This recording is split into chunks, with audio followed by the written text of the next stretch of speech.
Entitra ny ministeran'ny kolotsaina ary ny vakoka amin'ny fampiatona ny fanatotosana ny horonan-tsary fanadihadiana izay mitranga ao amin'ny nosy Sainte Marie ao. Miteraka resabe tokoa moa amin'izao fotoana izao ny mahakasika azy ity, nivoaka amin'ny fanginany araka izany ny ministera tompon'andraikitra ary naneho ny heviny. Arahantsika ny mahakasika izay.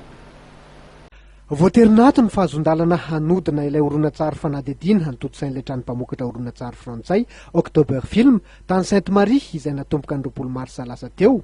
Araka ny nambaran-dramatoa Samuel Brigitte, ministry ny kolotsaina sy ny vakoka, nanomboka nampiasa fitaovana mavesatra toy ny motopompe tokoa ity tranom-mpamokatra horonan-tsary fanadihadiana ity, ka tandidomindoza araka izany ireo vakoka sy harena ao amin'io fari-dranomasina io.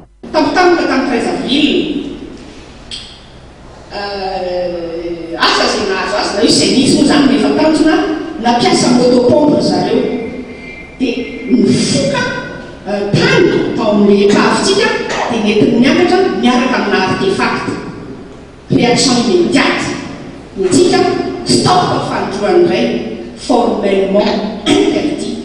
Tsy misy resaka mihitsy hoe travailler ny épave tao, tsy misy resaka mihitsy anao fouille archéologique tao na kely varaveta fa juste un tournage de film mibloquentsika zany hoe arrêté fandroany iray zany nareo.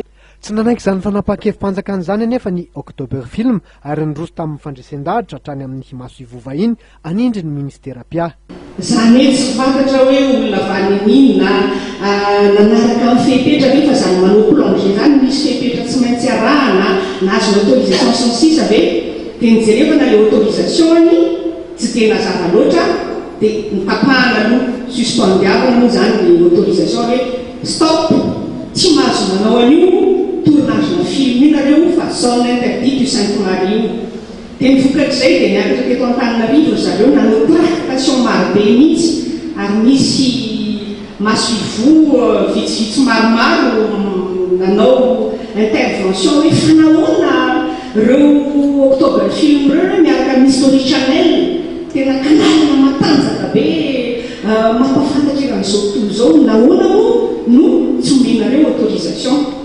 Tena vahantsika hoe ray itsika zany manaraka ny lalàna izy io ordonnance efa tamin'ny 1982 amena document ihany nareo rehefa avy eo io ordonnance io tamin'ny 1982 levatsika efa miteny frantsay izy de hoe sur l'étendue du territoire national nul ne peut procéder à des fouilles ou recherches d'intérêt archéologique, historique, ethnologique, minéralogique sans l'autorisation des ministères concernés après avis préalable des commissions de fouilles et de recherche.